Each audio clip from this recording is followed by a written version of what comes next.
have a car? I want to know, do you have some money in the bank? Okay? All right?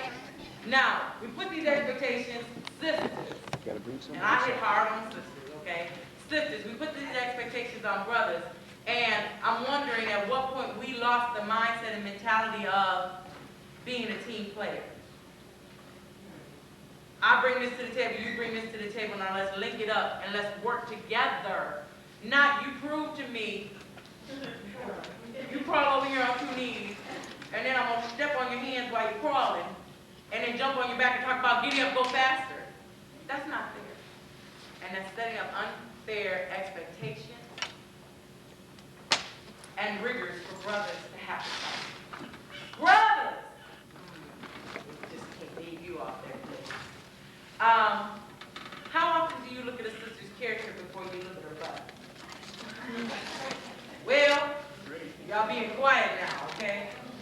That butt's gonna sag at some point. That butt is gonna spread out at some point. And if that's what you basing what you pick this sister on, or your female companion on, how long is that gonna last? How much is that person gonna be able to raise a child? The butt talking don't get the child raised. Okay? So, we take a very, very serious topic and address it. There are issues that we should be looking for. And is everybody at the point of looking to get married? No, of course not. You know, I'm young, I got a lot of things to do. I'm not trying to get married. But I tell you what, if you go into your dating experiences expecting that the people that you interact with don't have to be the one, but they have to be a one that puts you closer to the one. Okay? Because otherwise, our experiences and interactions are for naught. It's the only time that you can interact with somebody else if you're planning on dating them romantically. It's the only time you can use this principle when you're dating somebody romantically. How do you pick your friends? How do you know? I could tell probably 6 minutes, if that long, whether or not somebody fits into 3 initial categories. Dateable, friend. Is that the wrong thing? I think that's the right thing. Go away. Okay? No. And then we have the right to make that decision. What are those 3 things again? Dateable, friend, go away. Does that make somebody wrong if I tell them to go away? No. They make them wrong for me. Obviously, they don't have any qualities that mesh with mine at the friendship level or at the romantic level. Does that make them a bad or wrong person for anybody else? Not at all. But they make them dangerous or hurtful or not healthy or just plain not right for me, and that's okay. Do I have to do it rude and say, go away? Do I say that to the person? Heck no. A little more polished than that. I'm able to say, you know, it seems that you have a lot of very distinct opinions and interesting positions, and they just don't appear to match or complement or really interact with many of mine very well. I really do hope that you have a really nice life and that you're able to link with great people. Bye-bye. I mean, there are a lot of ways that you can do it, but the thing that we don't do these days, I find, is protect ourselves. And we just go along haphazardly, leaving pieces of us everywhere. I don't know how many of you are familiar with Juanita Bynum. Oh, okay. Oh, all right then. Then we can just preach it, okay? And you know how she does a piece on No More Sheets. Okay? She talks about leaving pieces of yourself, and I wish I had just something I just peel off if we had a little problem here. But pieces of yourself with interactions that you have with people. You're just leaving a chunk. My arm just fell off. My ear just fell off. Now my nose fell off. Because I interacted with somebody that was taking, that was not a healthy experience, that I should have never been interacting with. Keep that in mind. It is okay to say, this person is not right for me to interact with. Okay? Now, with that said, what are you looking for? How many of you have a distinct list that you use that you're looking for. And let me make this clear, because everybody says, well, that list can change every day. I've heard that. I understand that. I reevaluate my list on a daily basis sometimes. And is that on my list? Why am I accepting that? Okay, so the list can change, don't get me wrong, but how many of the people have one? All right, good looking out. All righty. For those of you that don't, and again, all this information is obtainable from me. Y'all see? Y'all think I'm kidding, playing. I'm really not, okay? What are you looking for? This is all physical at the top. Is it okay to have a choice, or like the chocolate berry better, the darker berry? My preference is, you know, the sweeter juice kind of thing is all right with me. I ain't no offense to our lighter human brothers. But there is a preference, and that's okay. But know it and be open that that person who is the right one for you may not fit. But at least go in. See, what we have to understand is that if you have a framework or you have a guide, it can always be changed and readjusted, right? But if you don't have anything, what you gonna be destined to do? Get anything, okay? If you don't have anything established, you're gonna get anything back, okay? The other thing is the non-physical. And when in a different setting, in a circle setting, I'm able to let sisters and brothers actually go through this packet and fill out stuff and circle stuff. Are we looking for somebody who's funny, intelligent, shy? Are you looking for wealthy? Are you looking for aggressive, quiet? This at least gives a framework to start thinking about what you're looking for. Because sometimes people are like, I know what I want. What do you want, precious? And then, well, I know what I want. Oh, all right. I hope you find that and that's really, it sounds funny, but really that is what people go through life doing. Why is it, and I said this when many of you hadn't come in quite yet, why is it we make plans to buy a house? We make plans to buy a car. We set goals to get an education. But when we date, or when we choose friendships or interactions, we have patterns that we attach ourselves to people. So this is a tool that can be used, and again, all this information is available when I come to campus. Even further, I have to tell you a little funny story. And this offends, I ain't gonna say a lot of people, this offends every single solitary brother I have ever told that I do it. And y'all tell me what you think. If I'm collecting data, we have the whole definition of dating that I work from, whether you choose to take parts of it or use it or not. That's what I work from. We have that definition. If I'm collecting data, I'm going on a date with a mission. Oh, I have a ton of fun. I enjoy myself. I'm spontaneous. I love it. But I have a purpose for being here. And if I have a purpose, then I'm trying to get some information. And I don't know, some of y'all can keep that information pretty good in your head. I don't do as well. I'm pretty anal. And I keep a file. Woo! Brothers have an innate problem. I keep a file at work on things that I do. Do you believe? You keep a file, I keep a file. All right? Brothers is like, hey, Gummy, she tell me sisters keep a file on us. I keep a file on them.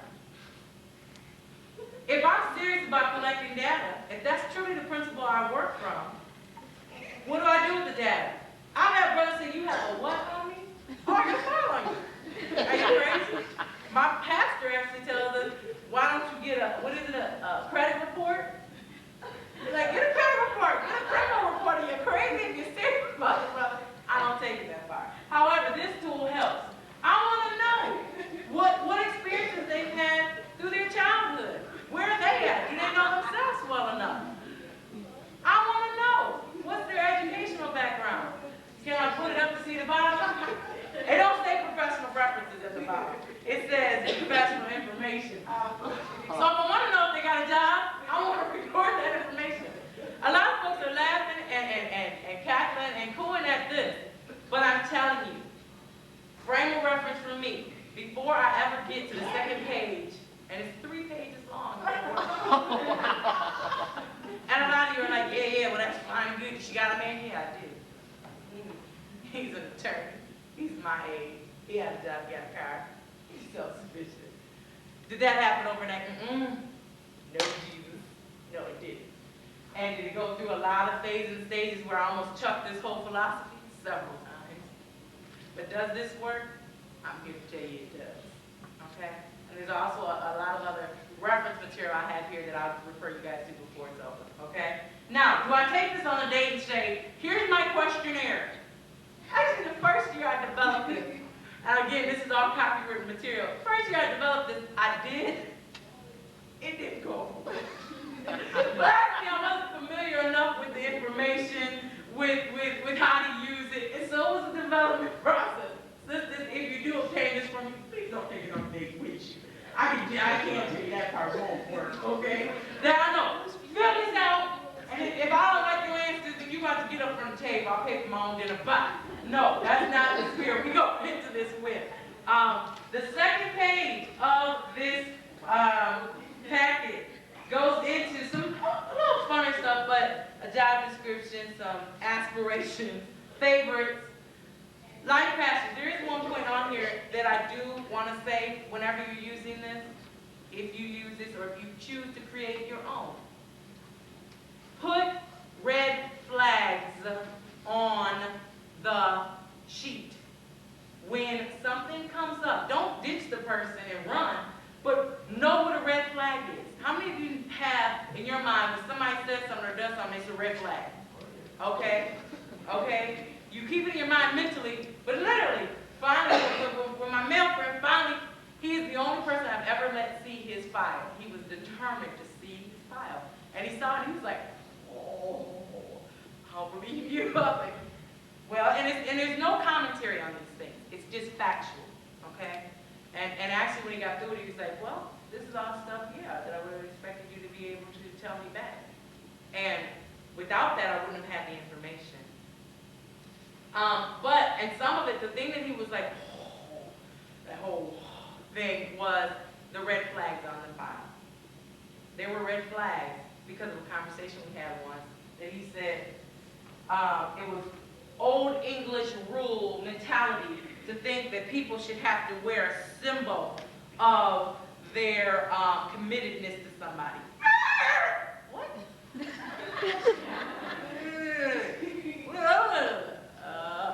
It took a little conversation from just blew it up. And I said, oh, never commented to him on it. Let it sit. I didn't attack the brother because there was a red flag.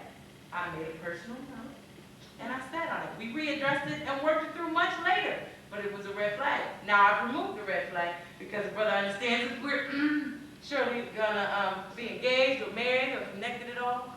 Oh, rings will be worn and had by all. So y'all, if you didn't get me before, you understand now. I'm going to move along swiftly so I leave Denise with ample time. This piece is the fun piece because you get to find out their favorites, their likes, their dislikes. And if we're using any type of effort to plan a good date, whether it's the sister planning, whether it's the sister planning, whether it's the sister planning. Is the sisters in the house hearing me at all? Yeah. Whether it's the sister planning it or the brother planning it. Like the brother's like, yeah, I like that. Yeah, all right. Sister planning it. What you should be doing is creating information bases that you can build a date that is personalized based out of that information. If I don't know you, I'm going to do a generic. This is my all-time pet peeve. And yes, can you do it later on? Yes, but initially, my all-time pet peeve is for someone to call me and say, and they do, and we walk through it, would you like to go to a movie and dinner? Rosie, a movie and dinner. What do you do at a movie? You watch the movie. What do you do after the movie that you spent 2.5 hours watching? About the movie. You talk about the movie. That's hopefully. Hopefully. Most people don't. don't. But if you do talk about the movie, do you talk for 2.5 hours? Never. Okay? I've never had a date where I went to a movie, sat and stared at a screen, and then spent 2 hours talking about the movie, relating it to a person who I'm just meeting, and being able to derive some information from them. So other people have skill like that that I don't know about. I want to learn. I do. I want to learn. And brother's like, Dad, what you blowing game? The movie's easy. I can go to the window table and the movie ticket, sit there and be quiet, maybe put my arm around her. And we know. Dinner. Dinner's good. Gotta eat. Sister obviously likes to eat. How much can you say as you're shoveling food in your mouth? Some? Yeah, sure you can. But on a first date, would it be a thought of yours that just maybe I might want somebody to show up at the door? Little hand. And see, it's not about money. Let me make that clear right now. It's not about money, okay? It's about what the person knows about me and is able to then create as a result, and what they tell me about themselves as they plan a date. Okay? I put no effort into this. I'm going to use my coin date for you as I would anyone else. Movie and dinner. Okay. I don't like to go to the movie. And I don't want that dinner that you offering at a Mexican food restaurant that I don't get from that. Now where we at? Now, so then what you should have done was maybe had a phone conversation or two that would allow for some information collecting at that level, and where you could say, hey Lynn, I'd like to invite you out to, what was this there? This wasn't there, but it could possibly, the Muppet Story on Ice. That's stupid. Ain't nobody gonna invite nobody to know Muppet Story on Ice. Why? I love the Muppets. I love Ice Capades or any ice particular show you could watch. And I'm not gonna do anything during the show but sit there and talk to you through the whole thing and laugh. You see that? Now see, I can do that when I grow up. I'm gonna do the splits in midair, and then I'm gonna do okay? But you'd have to know me well enough to be able to do that. With those same tickets that you just bought, that maybe, let's say you spent $40 on it, and you got through with the movie and dinner, did you have the same money? Probably more, right? Thought, food for thought, you know. Maybe y'all like movies. Maybe y'all want to go on movies. Maybe that's your style, help yourself. But make sure that the people you're planning dates for and that you're having planned dates for you are doing it because it's you they want to go out with, not just because they're hanging out with whoever. Okay, this is the end of the bio sketch.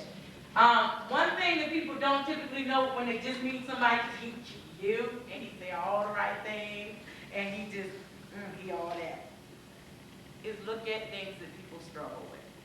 We don't want to focus on the negative. We don't want to focus on what the difficulties are. But we also don't want to look up 7 months later and be with somebody that you could have pretty much have known within the first 2 days that you don't need to continue your interaction with. Is that fair? How many of you have looked back and said, why did I waste that 7 months of my life? Okay? And then you're just like, how could I have known? How could I have known? Here's one good way to have known. Moving on very, very quickly and wrapping up shortly.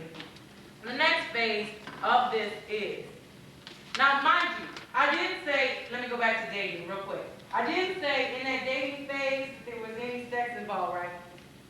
That's not even. All right. And that's why you can date a lot of different people. You're collecting data. People are like, date a lot of people? That's hoish. Oh, not really. If my sole true purpose is to get to know people and build great relationships, make new wonderful friendships, why wouldn't I do that with lots of different people?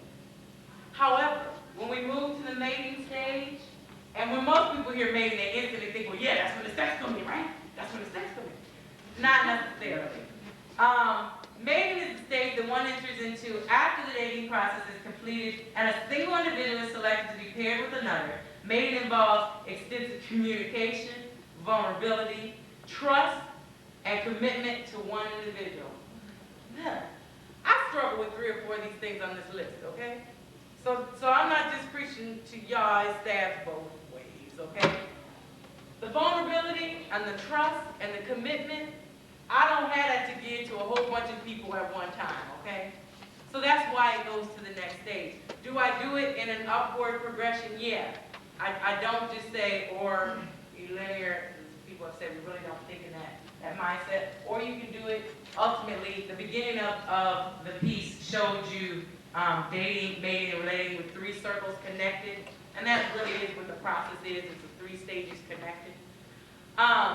In the dating stage, what you've done is say, hey, I come with these particular traits and characteristics. He comes with these. We complement, and we're going to choose to link those and mesh those together and begin to see how they work when they are put together. And a little more attention is paid to it. The final stage is an ongoing process that never ends. And doesn't that sound positive? Which is relating. Relating is the point at which 2 individuals choose to interact based on a mutual connection, a common factor shared by both. So I have to put that in a couple of ways because some people are caused to have to relate on a regular basis because they have children together. They may not end up together forever, but they're going to be in a relating relationship from now on. You're going to have communication. I got moms in the back nodding, yep, that's right. So you're going to be connected in that manner. What makes the difference between mating and relating is mating, you can decide, well, we tried this linking together and this being compatible, but it's not working. So you can go back to the dating stage. When you hit relating, it's when you've made a lifelong commitment. If you have children together, that's a lifelong commitment, needless to say. But you have chosen to be married. A common factor shared by both would be marriage, engagement, that you have children together. This factor causes individuals to move past surface and physical interaction to the ultimate mental and emotional interconnectedness. And when you start to think about all of the phases of this, sometimes it can be kind of depressing. You're just like, I don't want to put this much work into it. I don't want to think about it that hard. I want to just live. Well, that's fine. You can flow if you like the results of how flowing has done for you down the river, you know? If that's where you're at, then again, take what you need for this presentation and leave the rest. Take what you need and pay for it. If, in fact, you are looking for tools, however, to be able to look at who you are, look at what you're looking for, and how they work together, then I would say and suggest some of these type of practices and principles would benefit and behoove you. There are books up here that range from the 5 love languages. So if you don't know if you're a tortoise or a hare, or if you don't know that you're a person that responds most to gift giving, or you respond most to time, quality time, or you respond most to being serviced, as far as somebody coming and picking you up, opening your door, those type of things. This is a good book to get. You know what? There's a new phenomenon. I gotta speak to this real quick, Denise, and I'm through. This book, how many of y'all have seen it? It is called The Rules. Time-tested secrets for capturing the heart of Mr. Right. How many of y'all know brother choking on it?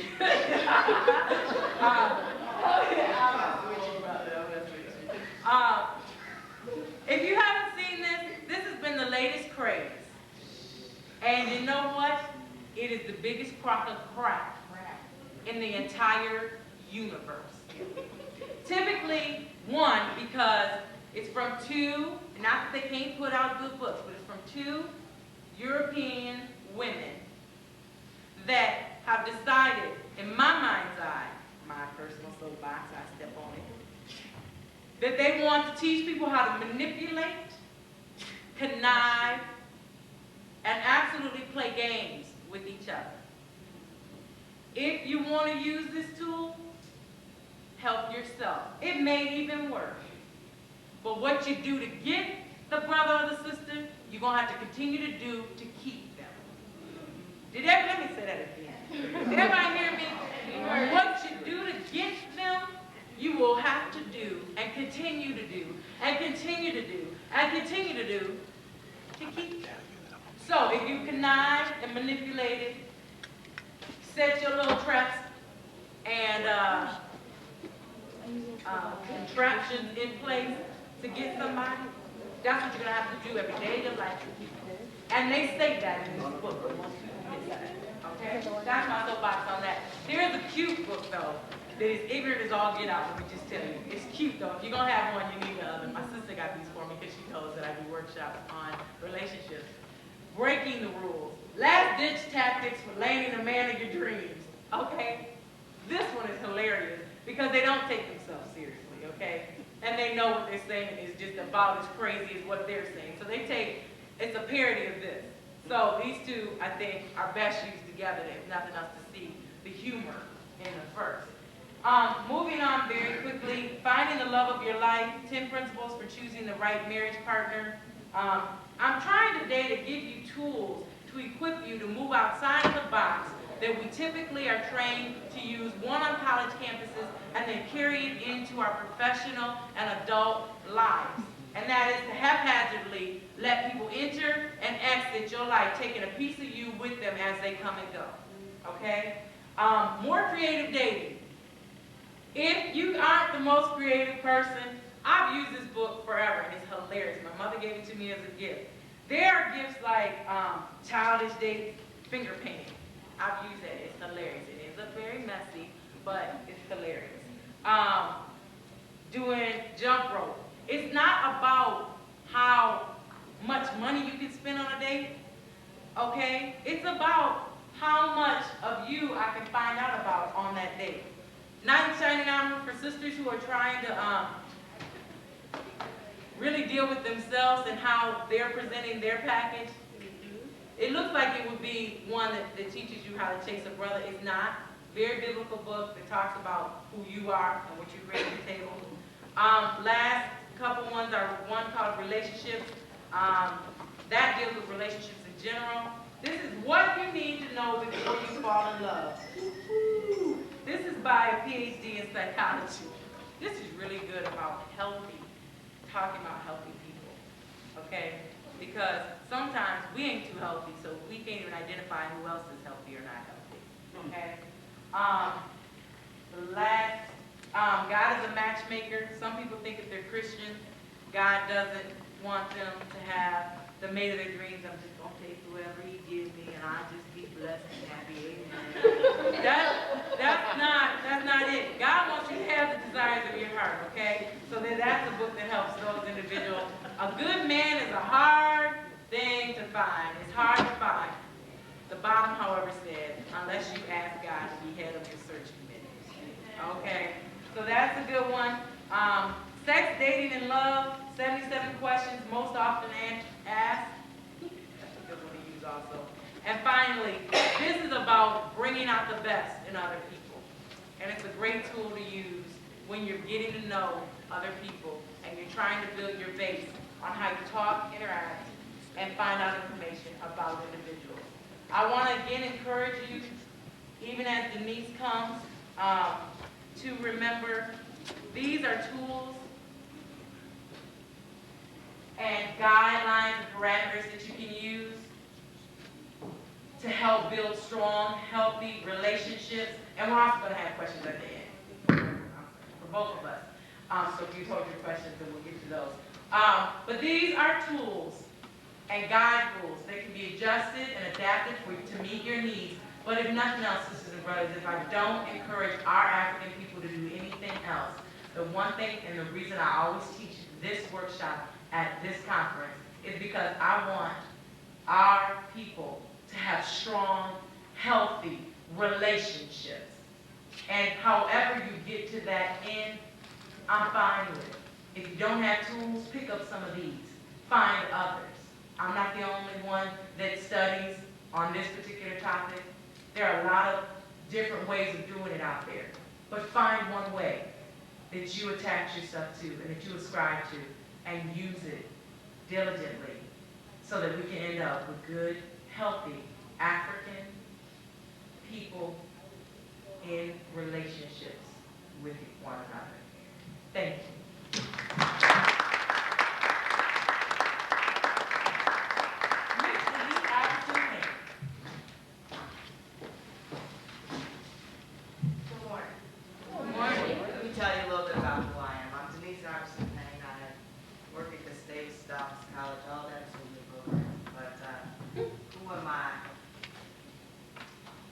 Well, I come to this topic from several ways. One, it's interesting how most of us, and I think Amen said this earlier, we come at this topic, we just start dating. We decide, we see this person we want, and this is who we're going to be with. And one of the most interesting things I find is someone says, but I'm going to change him or her. Did y'all hear what I said? Yeah. He's going to change or she's going to change. I really like the part where she put up there, relating, because, please, brothers and sisters, and I say this in all honesty to both of you, all of you, whoever you date, mate, and relate to, if it becomes a very physical thing from the beginning, and you get into a possibility, and believe me, don't say it can't happen accidentally tomorrow. All of you all are smart enough and well enough to know that accidents do happen. Do I need to explain what that means? Okay, accidents do happen. You can't go out your first night out and get busted. Busted meaning as in production of something that's going to produce a human being the next time. Are y'all following what I'm saying? Yes. Now, that might have been a date. Date may relate, okay? Date. But at the end, it was relate, wasn't it? Yeah. You said you will relate with that person on some level for the rest of your life because you have some child together. You better know who you're getting ready to date, maybe relate with. Because, trust me, that individual, believe it or not, is in your life the rest of your life, like it or not. And it may not have been the person you wanted to be with on Jump Street. And accidents do happen. They do happen. And you're like, oh my Lord, that's not. And it's really something you need to think about. But I'm not going to preach on it. That's just one subject. I really think that's important that we remember. And particularly since most of us, you know, my mother would say, and my mother used to tell me, the first time's a mistake. The second time's an accident. Maybe. The third time's a habit. Habit, you know, because obviously you didn't learn from your mistake. Okay. Habit. So let's don't create habits. Okay. Mating, dating, relating. Ladies, gentlemen, we all say it's very easy to date and relate, mate. But young ladies, you know, we give brothers sometimes a hard time. Brothers, I'm going to speak on your behalf just a little bit here. We always say, you know, the brothers is a dog, or he just ain't no good, or he don't help us out. Do you know how we created that dog? Remember in junior high school? I'm going all the way back there. Junior high school, sock hop or dance. We call them sock hops. I'm dating myself, aren't I? Sorry about that. See, the way I came up, it was a sock hop. It was in the gym, and you took your shoes off. Okay? Really? And we used to have to dance in the gym, and every Friday or every other week, we'd have a sock hop. And you just dance in your socks in the gym. Sometimes the real big dances was a sock hop because we didn't have, those were the days where we couldn't go to the Ritz-Carlton. We had no money, but we wanted to have a party, so you didn't want to mess up the gym floor. But anyway, the guy came over and wanted to ask me for a dance. Now, he was not the one you really liked, okay? And you had already identified you didn't want to dance with him. And you waiting on this one you're going to dance with, who never saw you in the first place, okay? Run it down. And so there's that young man trying to, because I'm going to tell you, sisters, it takes a lot to be rejected 10 times. Brothers do it. Because we've been taught they're always the ones that's got to ask. Always the ones that's got to ask. Poor little brother done and he comes to you with sweaty palms, because, I'm scared in the first place, and you say no. And then your friend is standing next to you, and y'all done already had this conversation about him coming over asking before he walked across the room. Brothers, you don't know that they have. Already had the conversation. Okay? So, going to the next one to say, can I have a dance, is not really going to work either. Because they have already identified they're not going to dance either. So, he moves down the line. Okay, that's the first dance, 13, 14 years old. We get to the next dance. By then, maybe you saw him, maybe you didn't. And so the brother comes again and tries to ask you to dance, and you're still saying no. A dance is not a commitment to life. Dating, mating, relating. That's what she was talking about, dating, mating, relating. A dance is not a commitment to life. Yep, that's right. Okay? And so we create this monster that is called, well, hey, they don't care for me, I'll just do them all. Yeah. And so we have rejected brothers over and over and over again.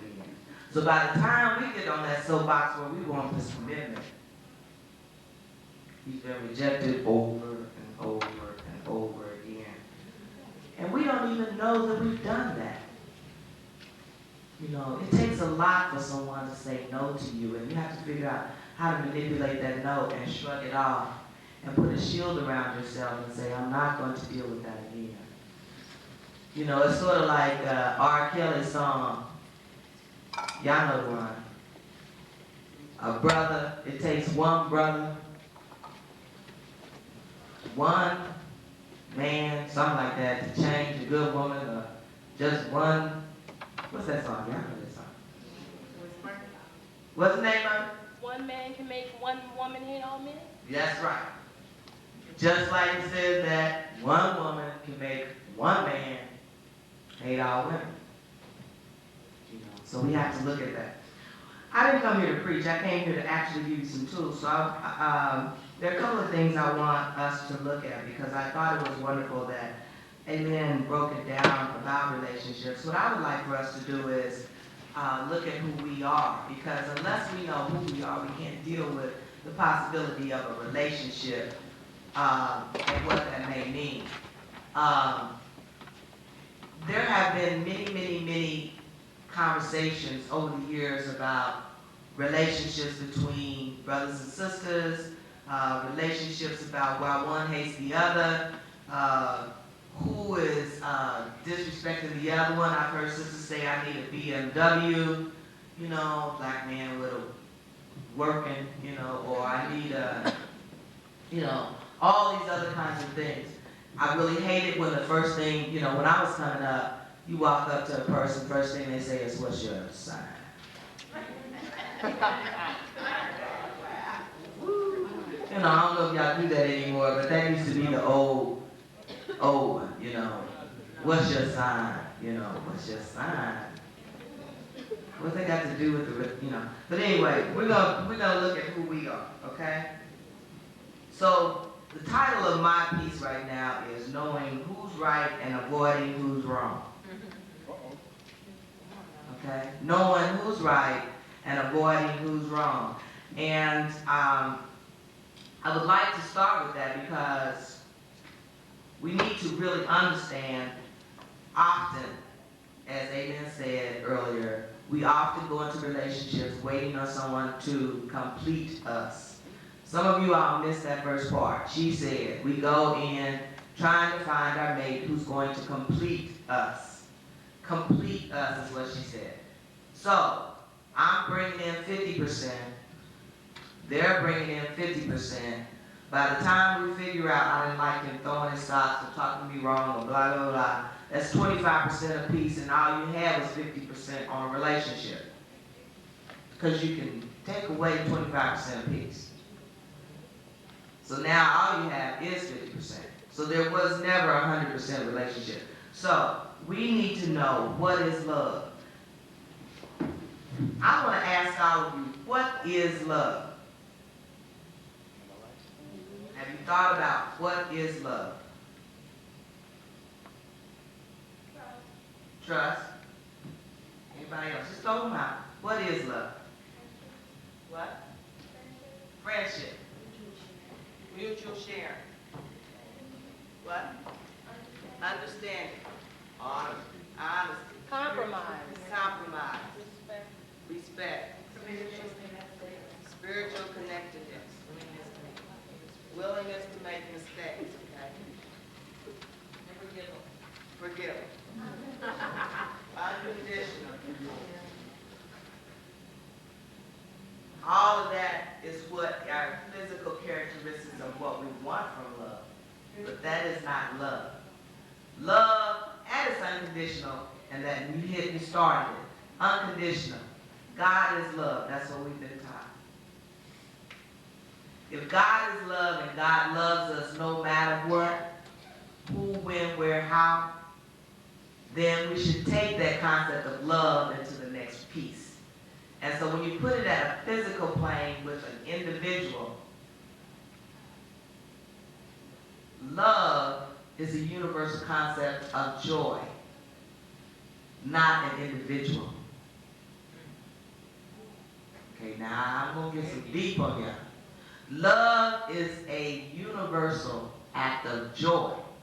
So the person allows you to love. Love is wonderful. The universal act of being able to love should not ever be connected to the person. That's how you can walk away from a relationship and say, we're still buddies. Because guess what? I still love. We want to love a person.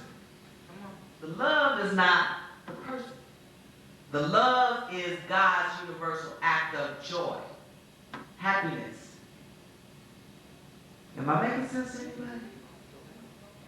Do I need to go there again? Am I making sense? Are you fine? I know this is deep. It took me, I didn't come at this at 22 either. Okay? It took me a long time to get this too. Because I really believe we come at this thinking, if I find that one person, and the reason I say the act of joy, love is the act of joy, is how much time and commitment would it be? Could you commit yourself to someone if tomorrow they were burned? Okay? And that's the person you've identified who you want to be with. And you can't physically, you have to deal with burn victim. Or is tomorrow the concept where that individual, you have to take care of hand and foot, Or it may mean that you may be burned. Can they look at you every day and deal with you and help you through your crisis? So it can't be the person. It has to be the universal act of joy. That's why it's God is love. You have to always remember that. So knowing who you are and knowing what's right and wrong, okay? That's why I say, what we know as physical love, we'll always say love is not enough.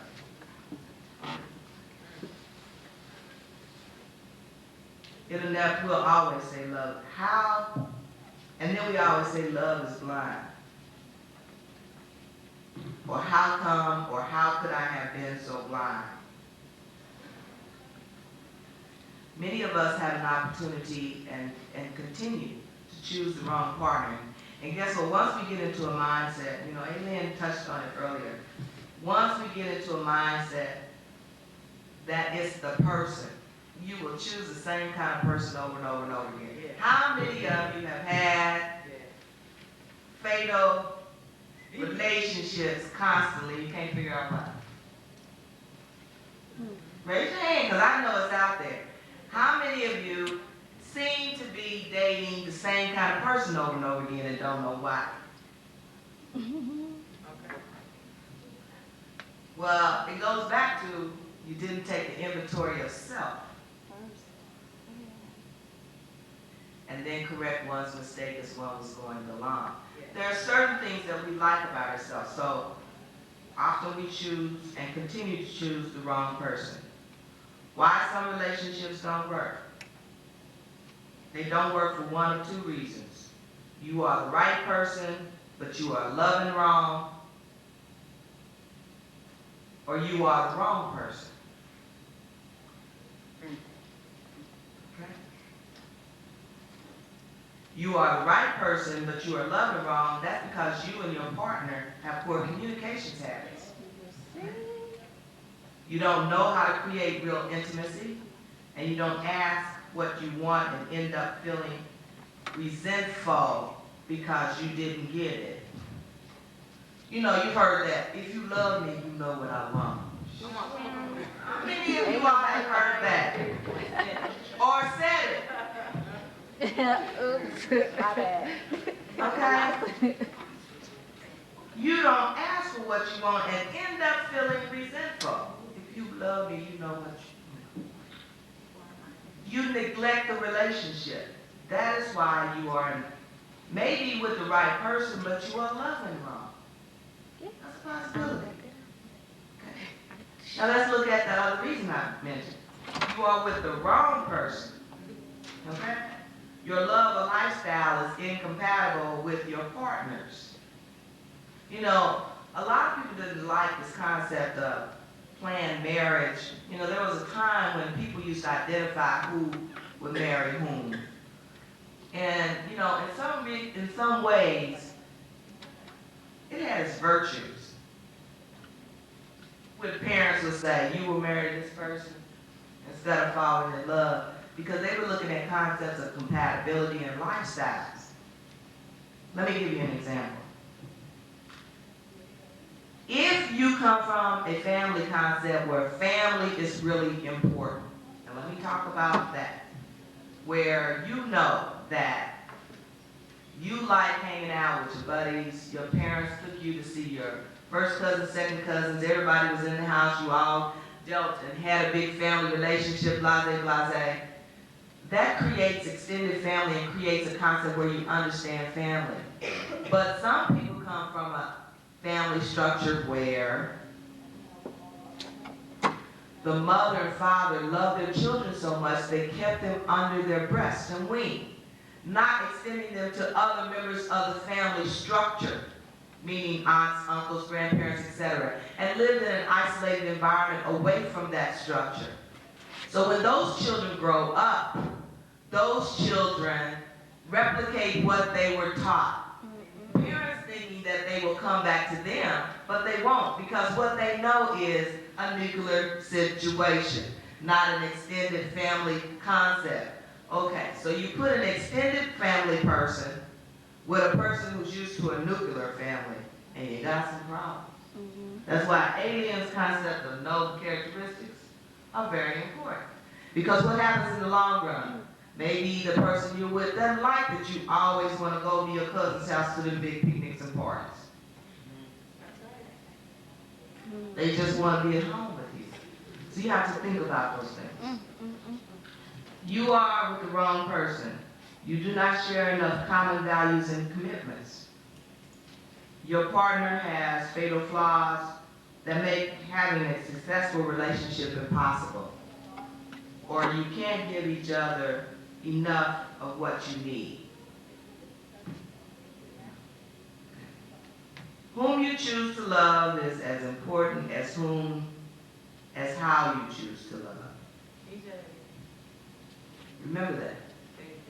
Whom you choose to love is as important as how you choose to love. If I ask most people why they fall in love with their partner, past or present, you'll probably hear answers like this. I met her at a workout, something about her was so wonderful, I liked the way her energy was, she appealed to me, so I fell in love. Or, I've always been a sucker for good music, and that person really likes music, and so therefore, you know, he plays a guitar, so I'm really just in love with him. Please remember, there are times that you have to understand what that love is all about. These may seem like good reasons to start a relationship, but they are not.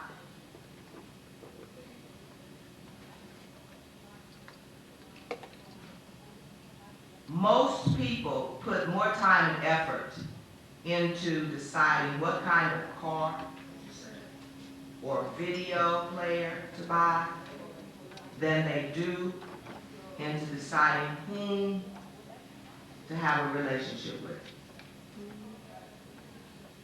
We don't do the investigation. So we're going to do a quiz real quick. I want you to test your love IQ. How many of you have a piece of paper and a pencil? And it's going to take a few minutes. And these are your own. I don't want to see your paper. I'm going to give you scores. You can do this for yourself. Grade yourself when I get through according to how much each statement describes the way you have felt about love now or in the past. So I want you to do a love quiz for yourself if you have a piece of paper. Number one, and there's 10 questions.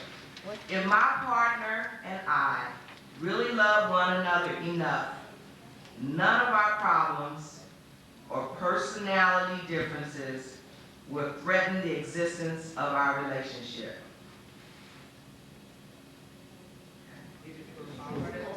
You want to write down whether it is very frequent, often, occasional, or rarely, or never. This is the way you will answer this. You will use frequently, often, occasionally, rarely, or never. Okay? So I'll repeat that question again.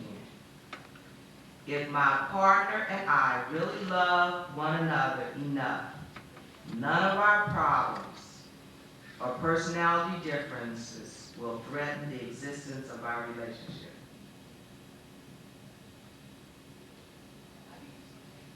Frequently, often, rarely, never. Okay. Number two, if I am finally with the right person, I won't ever be really attracted to someone else because I will be so in love.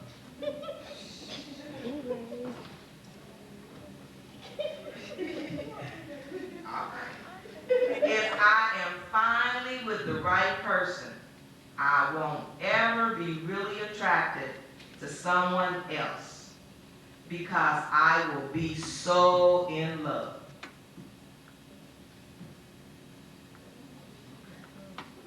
Did y'all get that? Number three, if it's really true love, I know the moment I see the person for the first time.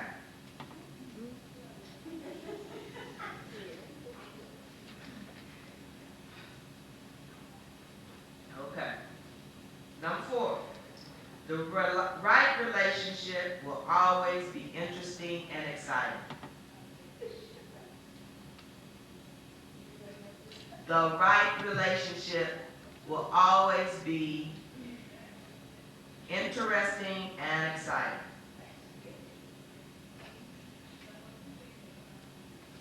Number five, if it's really true love, I don't feel complete and whole when I'm not with my partner.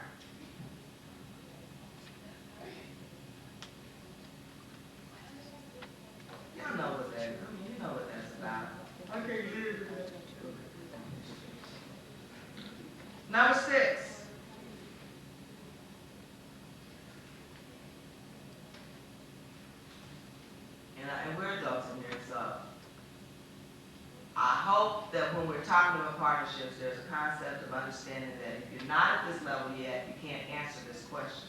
But if you're at this level yet, you need to think about this answer. The sex in a relationship can't be really fabulous unless it is true love.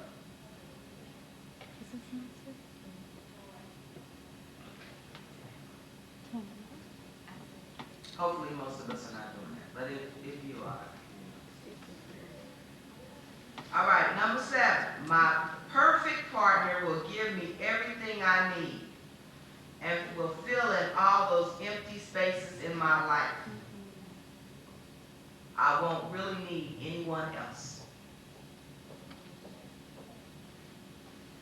My perfect partner will give me everything I need and will fill in all the empty spaces in my life, and I won't really need anyone else. Number 8. If I'm really in love, I'll feel excited and nervous every time I see my partner. Because with him or her, being with him or her gives me goosebumps. I will be nervous. It gives me goosebumps. Okay, number 9. If I'm with the right person, we will be so in tune with each other. We'll always know how the other person is feeling. Frequently, often, never, whatever. And number 10, if I'm in the right relationship, it will feel naturally harmonious, and we won't have to work that hard to make it work.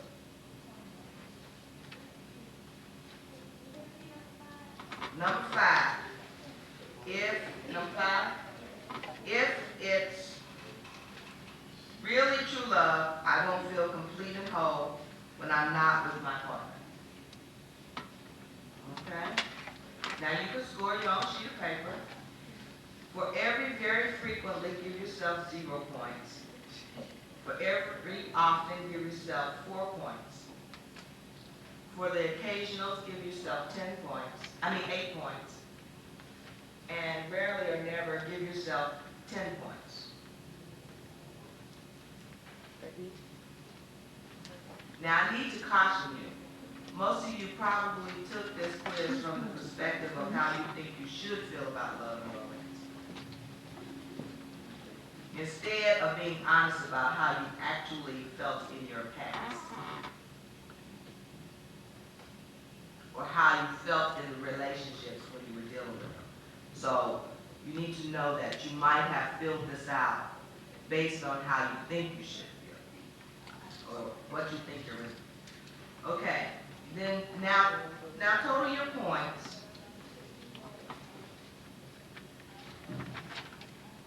And I'll let you know a little bit about what those points mean. Yes? I was wondering if you could repeat number 10. 10. If I'm in the right relationship, it will feel naturally harmonious and we won't have to work that hard to make it work.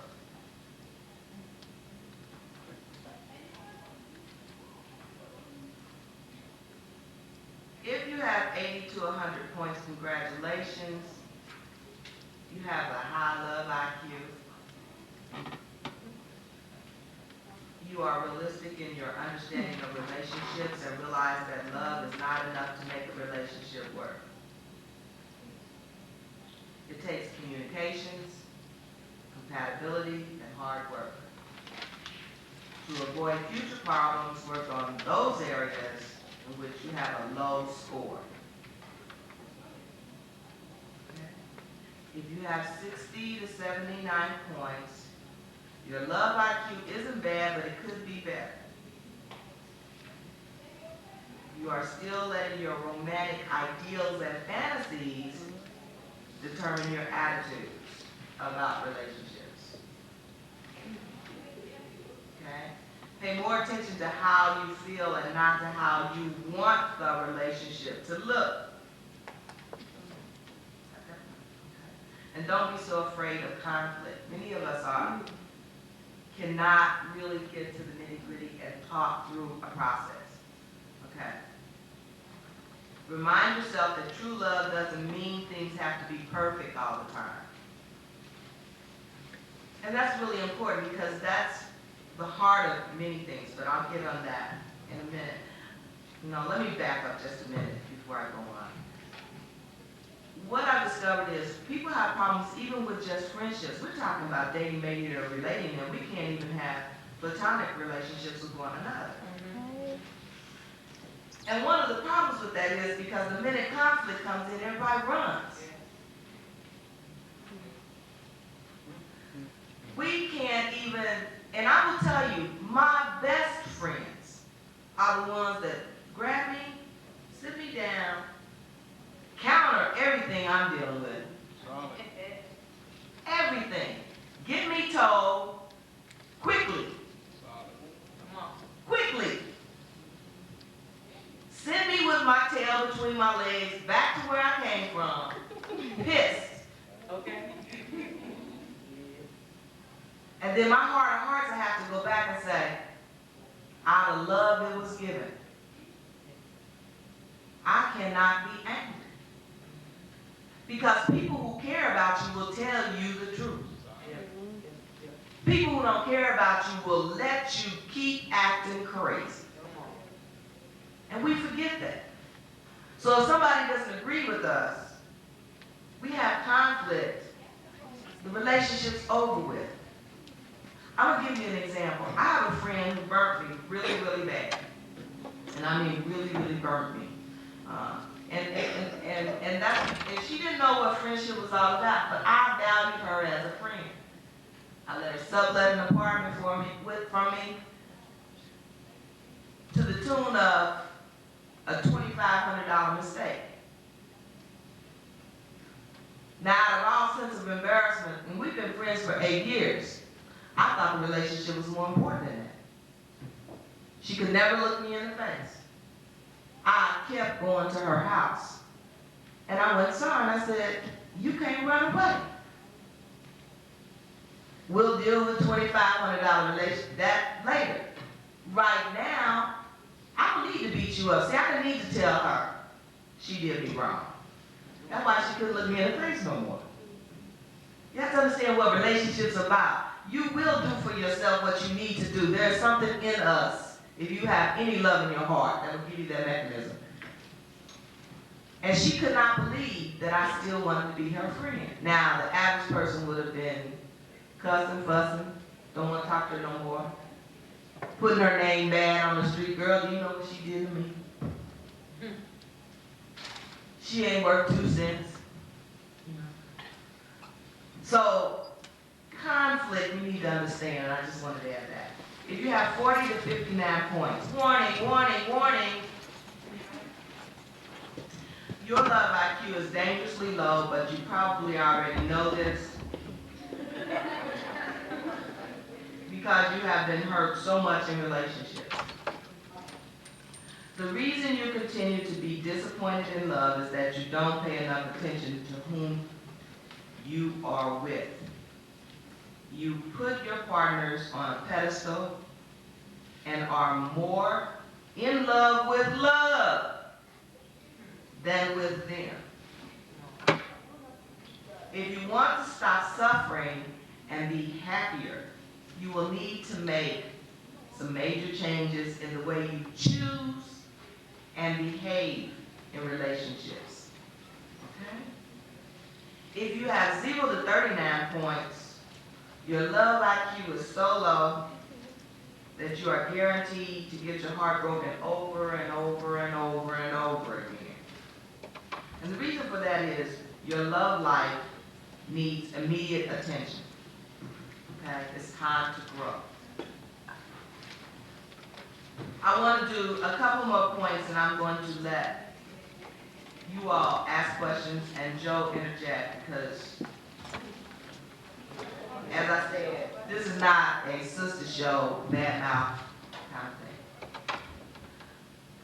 But I want to ask you, give you 6 qualities to look for in your partner.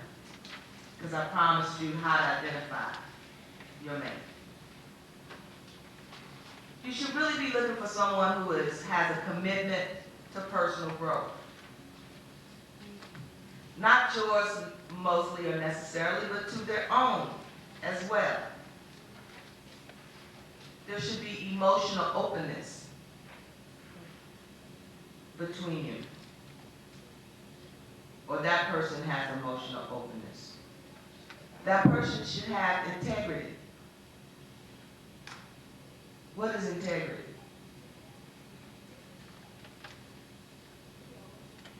The person should understand maturity and responsibility.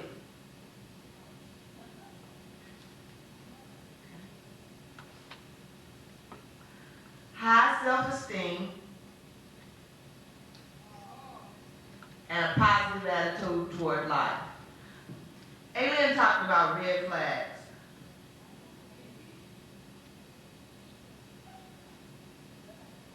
High self-esteem and positive attitude toward life. If you are with someone who has a negative attitude about something all the time, red flags should be going up. Everywhere.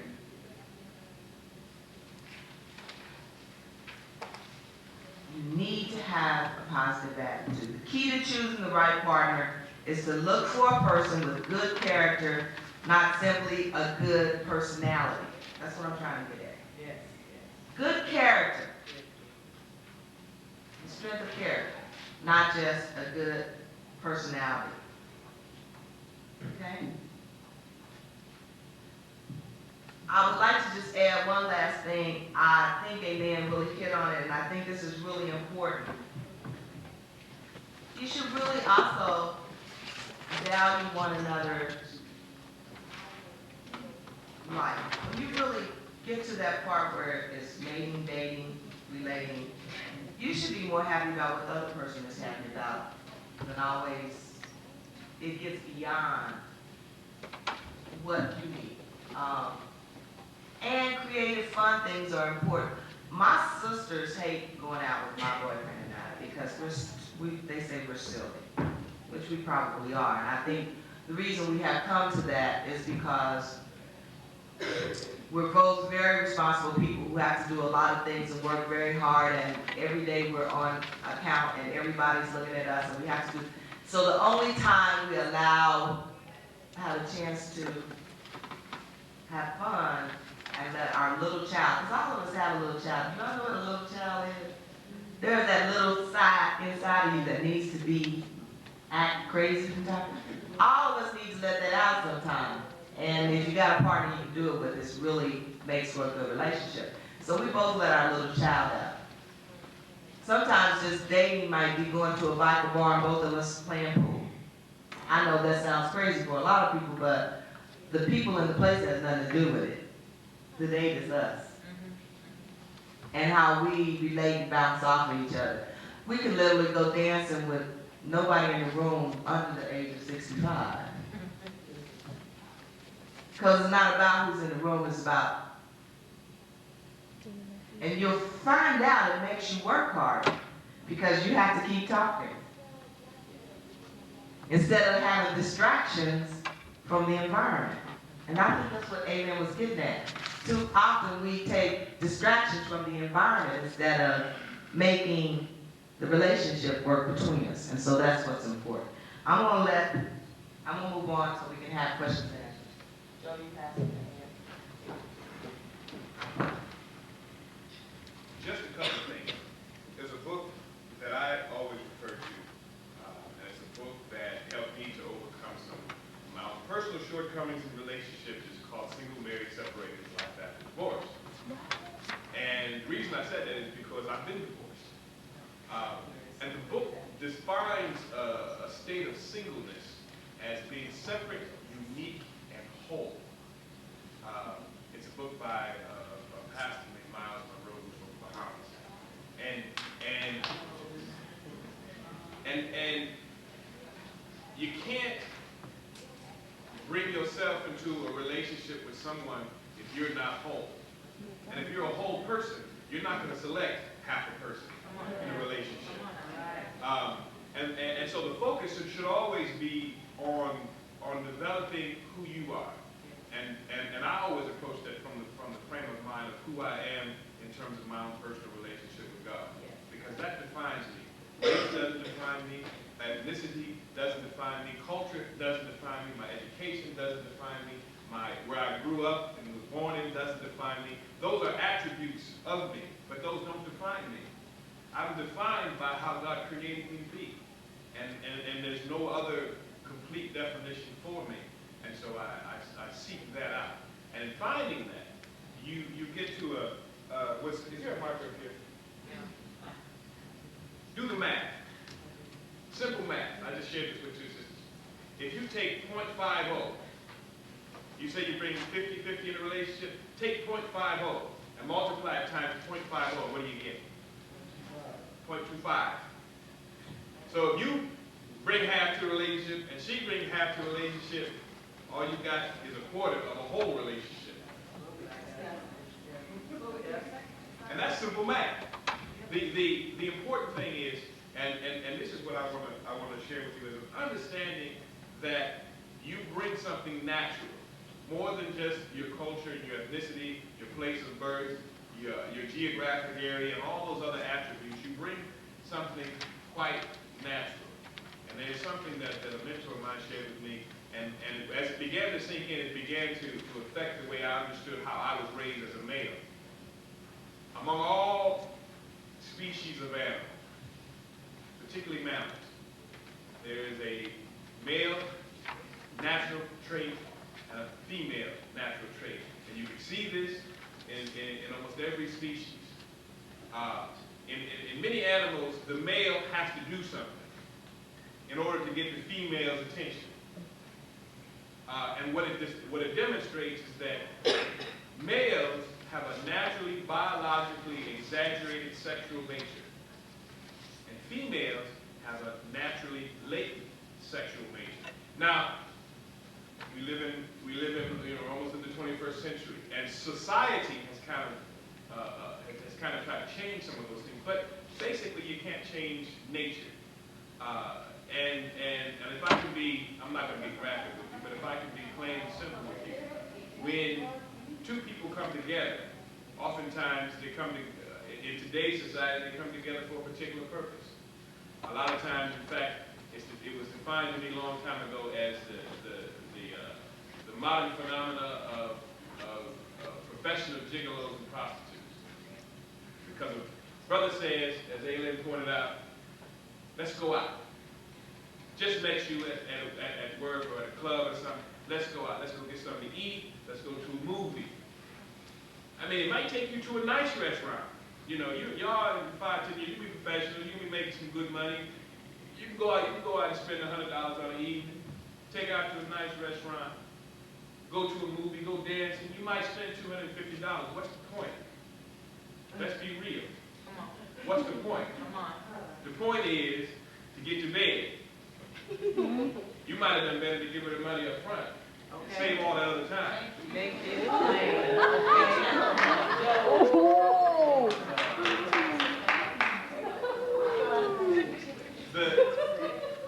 The reason you're responding like that is because you recognize the reality of it. And again, it's because we don't understand our natural tendency as males. As soon as age, now it's 10, 11 years old these days because of nutrition. But as soon as those hormones start kicking in, it starts to get you energized. Brothers start waking up to what's going on and start trying to figure out what to do with it. And society sends you all the messages about what to do with it. And these days, sometimes they send messages that sisters can be as hard as men. In fact, one of the interesting things and I'm a little bit old school like Denise. One of the interesting things is when I was growing up, you went to a party and you danced. I danced with like 10, 15 sisters, except for that last dance. That was in my mind. So the first 15, I was cool, we were friends, we could get our groove on, have some fun. But it's about 12:35, 12:40. The stuff closed at 1 o'clock in Minnesota. With the blue lights and yeah. So then I had something else on my mind at that moment. And so then I'm plotting and scheming. And again, it's because my tendency is to say, there's an ultimate outcome that I want out of this. And there's an ultimate reality that goes along with that drives it. And here's the outcome of what happens. You ask the question, some people have asked the question, why are there so many single parents? Why are there so many teenage girls as parents? And it's because it's natural. The fact of the matter is, there hasn't been sufficient education and training and teaching and preparation to either prevent it or to provide for it. But the result is a natural thing. How come a teenage girl can get pregnant? Because it's natural. It's a biological manifestation of what God created in the first place. It's not the perfect order, but it's natural. And see, that's what you have to understand. And in understanding the natural, there's two things that happen that involve the psychological. And I'm going to say it this way. Once he has hit it, he's done. And this is what the nature does. Male nature. Once he's hit it, he's done. Because that's his natural drive. Once she's got it, she's just beginning. And this is why so many relationships miss. And this is why there's so many children without two parents providing and directing them. Because they hit and miss. Because, and again, the basis of it is a natural thing. Now, it's complicated by our social world. And we don't have to go into all those details. But you want to understand that natural thing. Because if you understand that natural thing, it goes back to what was being said here. How do you define sex? If you look in the dictionary, the definition of sex is the characteristics of maleness and femaleness. In other words, who are you? Who you are. And so the goal is, the better prepared you are in terms of understanding who you are, the better prepared you are going to be in interacting in this relationship. The outcome is consequences or rewards. I shared this even from my own personal experience.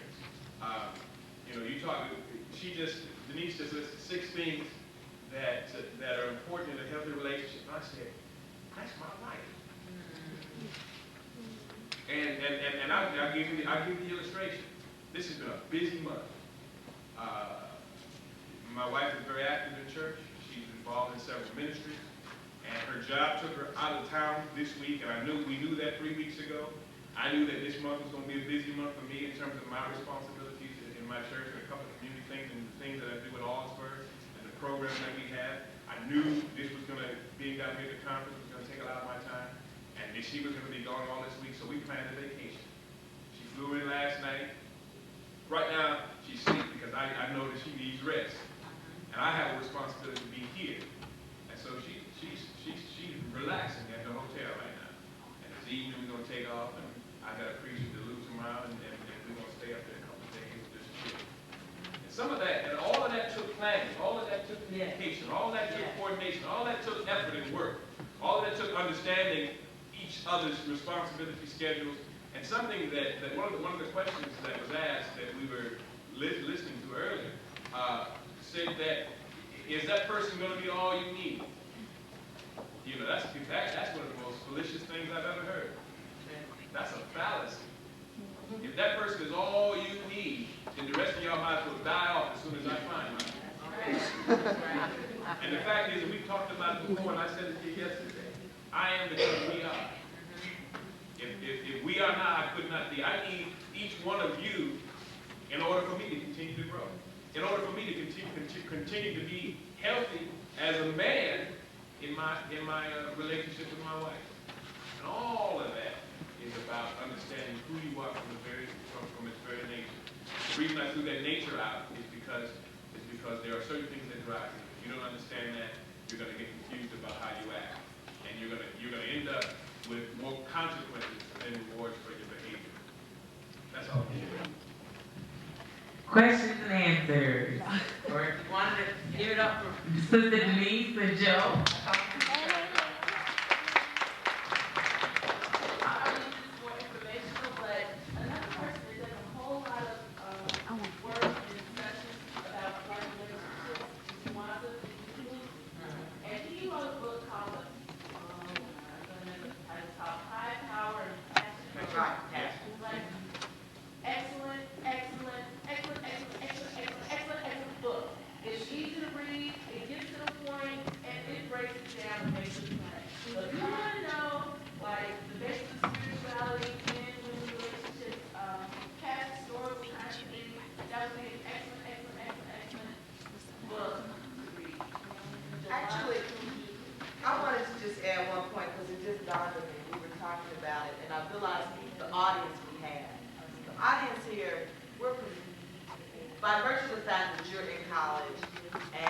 studying, we will all be professionals at some point. There's a couple of things we need to understand about relationship development and its evolution over the last 100 years. Man is moving into a plane where the evolution of relationships is beyond hunter-gatherer. Even though we have male-female roles, the prior role, which was the woman was the take care of the house, da-da-da-da-da-da-da, and the man made her feel comfortable by supporting her, getting this. That is no longer the case for most professionals today. So, women, and I say this because we've heard this through some of the lectures earlier, we have gotten to a point where women can make more than the man. Okay, so let's deal with a reality. So if your attitude is going to be to put your brother in check because you make more money, so he got to do for you, you know, so we have to look at a new evolution. We have evolved. We have evolved now. So relationships should be about finding your soulmate, not your workmate or your help. Are you following what I'm saying? It's not about it's your soulmate. Your soulmate is one who also wants to grow in the spirit of life and universe. Not somebody you want to help you take care of yourself with. So if starting to date is about how much I got or how much he got, and when we get it together, we're going to have 100,000 together, it's going to have some problems. And we as a professionals really have to learn that. There's a good book that I would like to encourage everybody to read that talks about the evolution of relationships in new modern America or modern day spirituality. And it's by Gary Kubik, and it's called The Seat of the Soul. The Seat of the Soul. There's a section in there on relationships, particularly male, female, but other relationships as well. It also talks about your spirit, your intentions. I mean, it's a very good book to read if you ever have an opportunity. It helps you understand, many of us are not there yet. Thank God I finally made it. I'm 47 years old now. But it is something that takes a time to get to. But if you ever understand the concept is that you are not necessarily looking for in this new world. Man is evolving. Well, we have to understand we are going through evolutionary changes. We're not the same man when we were prehistoric man. So therefore, relationships have also got to evolve as well. And I just wanted you to remind us of that.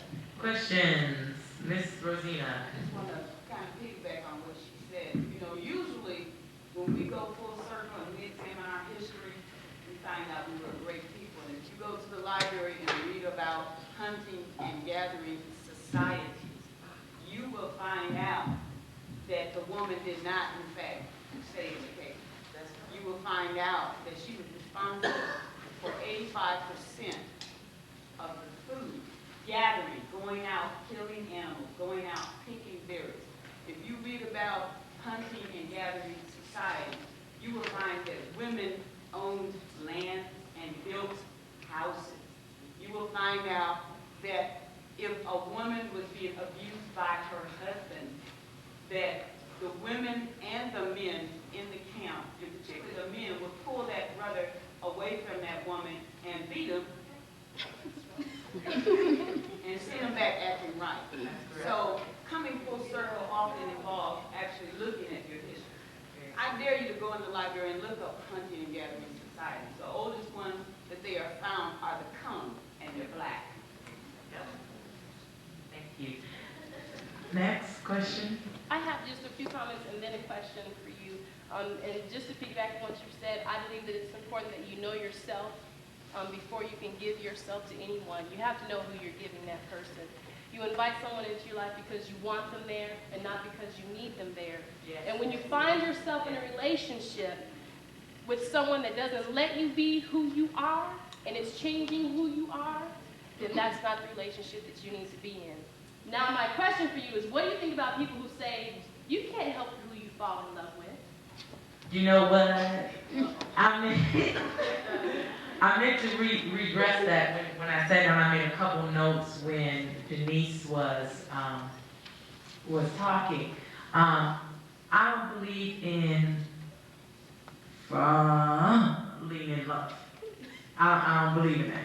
I believe you fall over a curve. I believe you fall down some stairs. I don't believe you fall in love. What I believe is, people are like, I can't help how I feel. My mother tells me something on a regular basis. Good God bless her heart. She, and she taught us this, that feelings are temporary and subject to change. And I added on to that, so then why would I base my life on that? Think about it. Feelings are temporary and subject to change. And some folks say at any given moment or blow of the wind. I believe love is a choice. Why? Because every morning, and we talked about don't choose, I told the brother don't choose a wife based on that, but because it's gonna sag, it's gonna fall. Every morning when I wake up, when my parents wake up, I talk to them about it. My parents have been married 30 years. I ask, do you wake up every morning feeling like you're in love? And both of them, without hesitation, said no. Some days I don't feel like I'm in love, but I choose. When I turn over and that brother's breath is stinking, when you wake up and your hair is standing on end, and you look like who, what, when, and why did they do it, somebody's going to choose to love you. Love is a choice for me. Some people, now do you have to have a physical attraction and be connected to the person and like them and want to be around them? Yes. Yes, and I like your comment about want and not need. My friend tells me all the time, you don't need me. You're right, I don't. But better is, I want you. I would much rather want somebody to want me. I'd rather every day somebody to want me. That means they choose me. Than somebody to need me. Because what if that need ends? Any other questions? Yeah. This question is for Aileen, because you talked about dating outside your box. I kind of wonder when you talked about your, what is it, the personality sketch? Mhm. Kind of like your point system. Is that really dating outside the box? Because when you put it up, I kind of compare it to a guy's point system. And if a person doesn't fall within my criteria or my things, I can't go outside of my notes. I can't, my notes on how my files on I can't step outside of that. So, are you really opening up yourself to date outside the box and not actually listening to your work? Fine. Okay, couple things. Everybody hear a question? Okay. One, I don't know if I ever said anything about dating outside of the box, because I do have a box. And a lot of people think that's negative. I've been outside that box, though. I don't like it out there. Because, and this is real, I don't like it out there because the outside of that box makes me be somebody I'm not. I don't know about other folks. It may work for other people, and again, I can only do it from my perspective. I don't like me when I'm outside. Not I box myself in and that's the only way I can function and act, but we telling ages, Denise just told how beautiful she is, 47, jamming on. I'm 30, just turned 30. Everybody, oh, she a baby, oh no. We're on the other side now in a whole new area, bless God. But at 30, not much about me is gonna change. I grow, I learn, I try and adjust personality, but there's some distinct things that are me. And to say that there isn't just one brother that's going to be able to complement that, because they come in lots of different packages, so I'm not saying that. But what I am saying is the characteristics that are going to complement me are typically going to be the same one. I don't like to manage money. Let me say that now. Sisters, however, I do stay out of jail, and I do because we have to. Let's make that clear. But I'm not stupid enough to think that it's a gift. I don't have that gift. The brother coming in my life is complimenting me. Can I do it? Yes. And do I do it? Yes. But what I look forward to the day of is to be able to say, here, I want a quarterly report. Go on. Eric, that's a real extreme example. But a brother that's coming into my life, one who's not spiritual, one who's not family-oriented, we're never gonna connect. Never.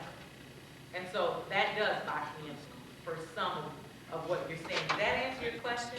Because for me, there are some guidelines. I don't like to think of it as a box because you can always change it, honey. It's sister, it's your project.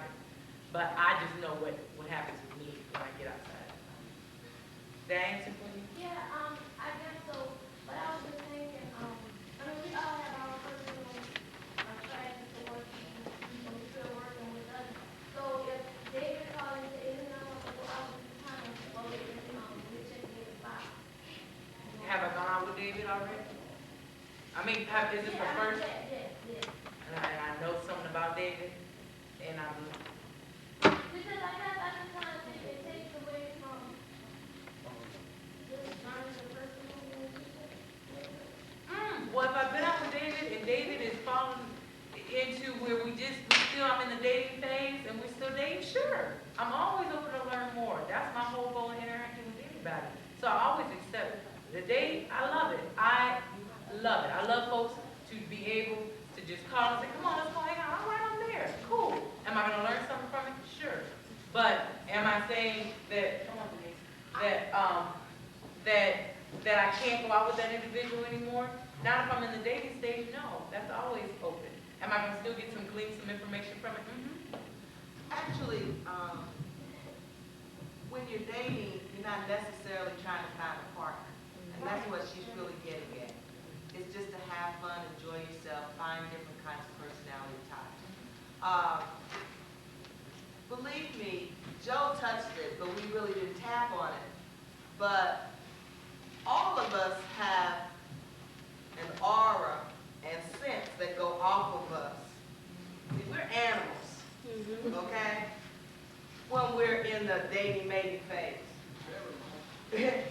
And we may not recognize that, but others can see it. Men can tell when you're hot, ladies. Too hot to try. Guys can identify. Girls can too. A mile away when you're too hot to try. We'll know it. See, y'all laughing, but I know that. Okay, look, I'm gonna translate it too. You know, if you just, well, what is it now? Thanks. She said hot to try, that's what y'all laughing about. If you, what's the term now? I'm sorry, I'm old. Okay.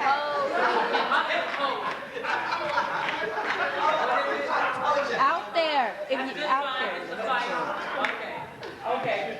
She had a question down here. I just kind of took, like, your whole application process, kind of more like a reflection piece. I mean, 'cause there's certain things, it's like some people sometimes go into relationships wanting, or just dating, wanting to be attracted to that person without any rhyme or reason. Right, come on now. When you have that little piece of paper, it just makes you step back for at least a second and be from outside looking in instead of inside trying to check yourself. Because we can make things happen. You know, you can validate anything and reason it if you choose to. You know, and what that piece of paper does is says, this is what's real and what is not. We can make things look good if we want to make them be that. We can, even the worst, you can validate a relationship that's a bad one. And we do. But I think what she's saying is the piece of paper helps. And at that point, you're still just dating. She was just, I think that's the whole key. The key is continue the dating phase. One thing out of that, which has not been added, a lot of us have platonic relationships that we've never explored. It may be that that person becomes eventually your best friend instead of your mate. You found where I'm going with that? And a lot of people don't recognize the quality. Let me throw this in and balance myself out with them. I'm 37, and I was just recently married. I've been married just a little over 6 months. As I said before, I've been divorced. I've been married and divorced before. One of the things that was a surprise when after, about a year or two after I was divorced, because it took me some time to unprocess. You know, some people go from one relationship into the next relationship to the next relationship. And a sister said to me, "You're 35 years old. You're the only brother I know who's 35 years old and don't have any kids." I'm 35 years old and have been married and don't have any children. And I don't say that to brag so much. And in fact, I take it back. I do. Because I have to admit that even though when I was really young, that I'm brave, that I'm bragging. Oh, thank you. But the reason I'm saying that is because growing up, I was always, once I got into high school and I saw a few people having, I was always scared to have kids. I was scared. In fact, when I first got married, I was scared to have kids. And the reason I'm sharing that is because a lot of times people, and I'm speaking to the brothers who either do or do not have kids, are you ready to be a father? I mean, if you have kids, now you're going to have to get ready. But if you don't have any children, do you want to be a father? Are you ready right now to be a father? And some of that goes back to what I was talking about, that natural. You know, you got those drives, you have to learn to control them and to manage them in some kind of way. Otherwise, you're going to have to get ready to be a father. Oh yeah, because I'm saying I'm going to make it. These days. Whether or not you want to be or not, be understanding that you will have to take care of that child for the rest of his life. And I was going to throw this out from what the sister said. A lot of times when you're talking about dating, people are talking about, you're thinking the romance, the sex, because that natural is helping you drive that. And you got to be honest with what you like, what attracts you to people. But when you're dating, you're just getting to know people.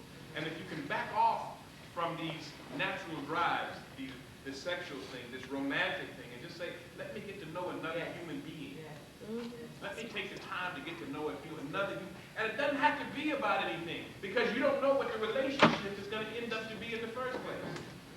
In fact, you may find out that you may be sexually and romantically attracted to that person, and that person be the worst thing that could ever happen to you. Yeah. We got 3 other questions. We're going to take those quick, and we have to move to the concurrent sessions because people are pushing and waiting. And then we'll talk through lunch or answer other questions on the side, but we will release you after the next couple of questions. Sister here, then this sister, then that sister. All right. Now, I'm from New Orleans, and in the South, we not really big on this. And when I come up here, it's like all these brothers up here are dating outside of the work. And my question is kind of like, why? And what makes you feel? What makes you feel like you have to maybe deny your sister and go outside of your race? And people say all the time love is blind, but I don't think love is blind as people are blind. You know? So I mean, it's like really big, and I've been doing a lot of studies. I'll give you an answer. I won't put the brothers on the spot. I understand your question from the South. Here's the answer to that. Ladies, you got another piece. Yeah, because and then they say, well, sisters date outside of race too, but the statistics show all those statistics do lie. And why is the statistics? 8% brothers date outside of race, and only 4% sisters date outside of race. So you have it by half. Okay, I'll let a brother answer this, but I asked Joe if I was particularly right. But typically what I've discovered is the reason brothers do it. No. They're not ready to make a commitment. And with your sisters, they don't want to have to do the work for it, 1, 2.